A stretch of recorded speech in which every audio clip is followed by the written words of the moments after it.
Hey guys, what's up? What's going on? And welcome back to the channel. As you can see, I went to Muncie, Indiana today and picked up my head.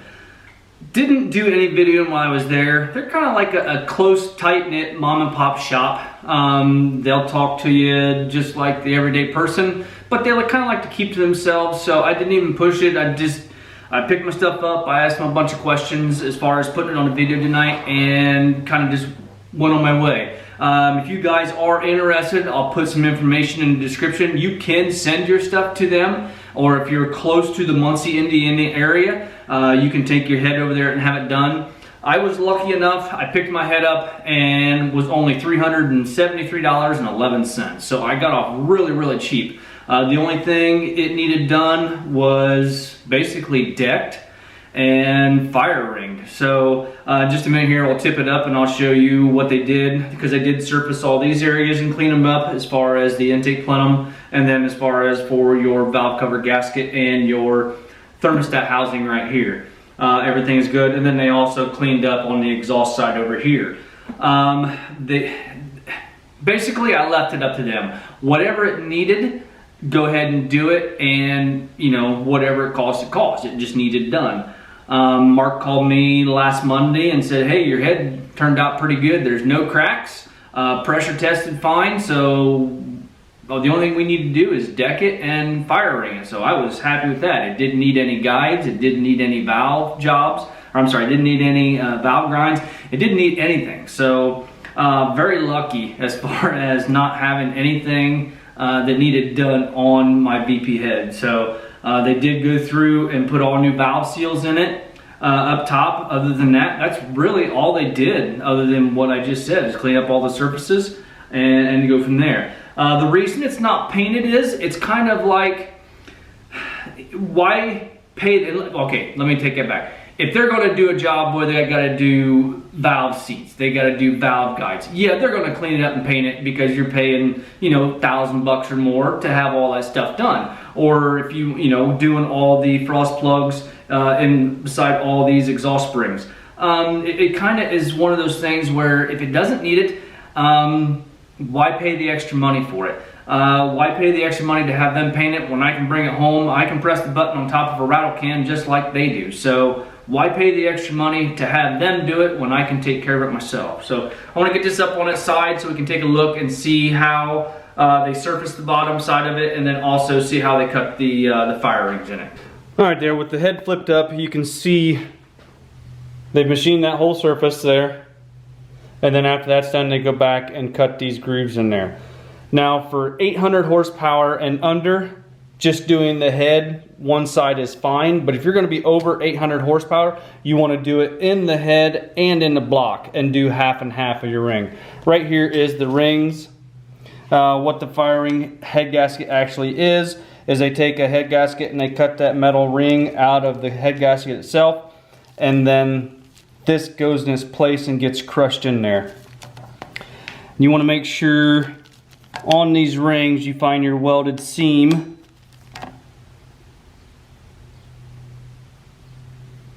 Looks like that's it right there.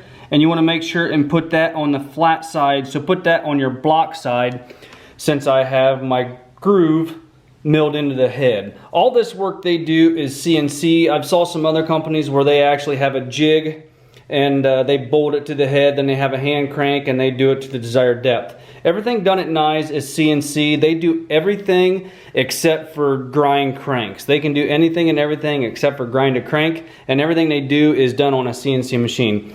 And you can see that that fits right in that groove right there. Really nice and neat. And then Hamilton suggests that you torque these to 130 foot-pounds, so we should be pretty good.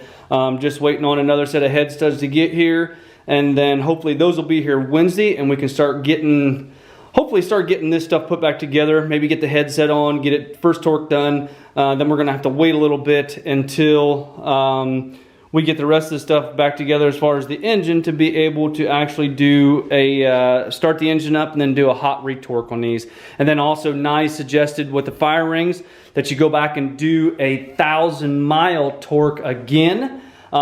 each time you do this torque, you're going to want to redo your valve lash, because it's actually going to change the height of the valves, the way they sit on your push rod. So every time you do that, make sure and recheck your valve lash. There is one more thing I want to show you guys tonight. Like I said, all of Nye's information will be in the description if you guys want to check that out. Feel free. I'm going to probably be a longtime customer of Nye's. I was very impressed with their customer service. Like I said, they've been in business. Well, no, I haven't said it yet. I'm sorry. Nye's have actually been in business since 1980. The McCurry family bought it in 1980. And then in 1993, they started doing the machine shop. They do have both. They have a machine shop, and they have they do just basically automotive work. And the reason they got into the machine work is because of some Mercedes and stuff they were working on. So they started doing their own machining, and then it's been like that for a long while. So yeah, I was quite taken back on how nice of a family they actually are. So yeah, if you guys are in the market to get any head work done at all, I would suggest taking it over to Nye's. You can ship it to them, or if you're close to the Muncie area, I'm about 2 hours away from Muncie, Indiana. If you're close to the Muncie, Indiana area, go ahead and drive over there and drop it off. They'd be glad to work on it. So like I said, their information is in the description if you want to check them out. Got one other thing I want to show you guys tonight. All right, the last thing I have to show you tonight is my turbo is back from TurboZac. TurboZac owns North American Turbo Systems. Right here, I'll put his Instagram up. It's TurboZac right there, and then his information will be in the description also. And let me tell you, he did a phenomenal job also. He is also in the Indiana area, or in the state of Indiana. I mean, from the north to the south, Indiana, it seems like they have the whole diesel world monopolized, from Air Dog to Fleece to Nye's to TurboZac, North American Turbo Systems, stainless diesel. There's Hazley. There's just Scheid. I mean, you can just keep naming them over there in the Hoosier State. So, yeah, that's all, folks. But anyway, in the Hoosier State over there, they are just littered with diesel companies. So it's pretty cool to go over there and see a lot of these different places. When I can take you with me, I sure will take you guys with me, but sometimes it's just, you kind of get a vibe that they're just a small mom and pop shop and they like to keep to themselves, and if you want to take stuff in there and have it worked on, that's cool, but other than that, they just kind of like to fly under the radar. But no, but I mean, all kidding aside, Nye's is top notch. But anyway, getting on to the turbo, you guys remember what that looked like when we took it off?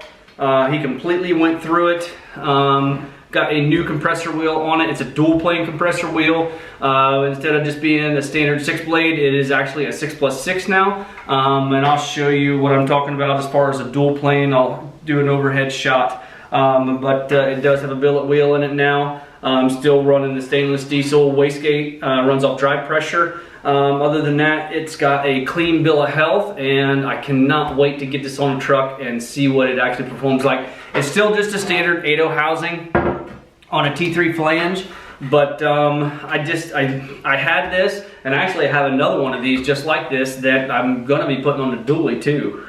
I'm just lucky enough I was able to get that one from a friend of mine. It was junk. The center cartridge was cracked, and I was able to have that other company in California that I'm friends with the guy. He had one, and he went ahead and sent out to a cartridge for that other S300 that I have. So what these are, this is a Borg Warner Super Beast single from BD Power. It's one of the early ones, so it still has this Schweitzer housing on it. Both of my housings, I've taken the Schweitzer off of there, just not sporting anything. I just like the nice clean look.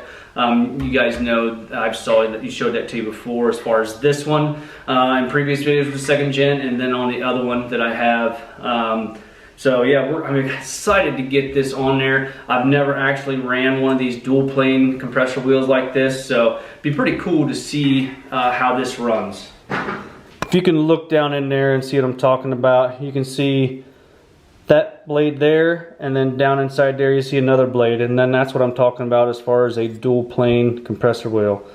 And yes, you just have to. You can't help but just to spin it, and hear what it sounds like. Actually, it's silent. Nothing. So yeah, very excited to see how this runs and see how this spools up in comparison to the way that it was before. Before, this turbo made right around 48 pounds of boost. So it'd be exciting to see what it's going to do now. I think that's pretty much all I have. I will give you guys a sneak peek. Tomorrow night we are going to be comparing torque wrenches. I have an Olsa Tools torque wrench right here that we're going to be trying out. This is a 1/4 inch torque wrench, and it is, I believe, I don't remember. I'll figure all that stuff out for tomorrow. This one's in inch pounds, this 1/4, it'll do inch pounds and Newton meters. This one is also in inch pounds. This is a Pittsburgh from Harbor Freight.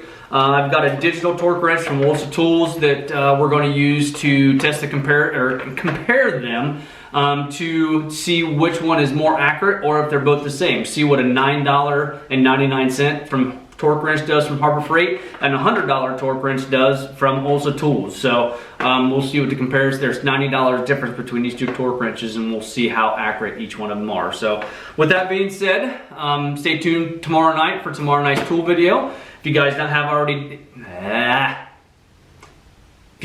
not already done so, I'll spit it out eventually. Hit that like button, give me a thumbs up, subscribe if you have not already done so, and we'll talk to you guys later on.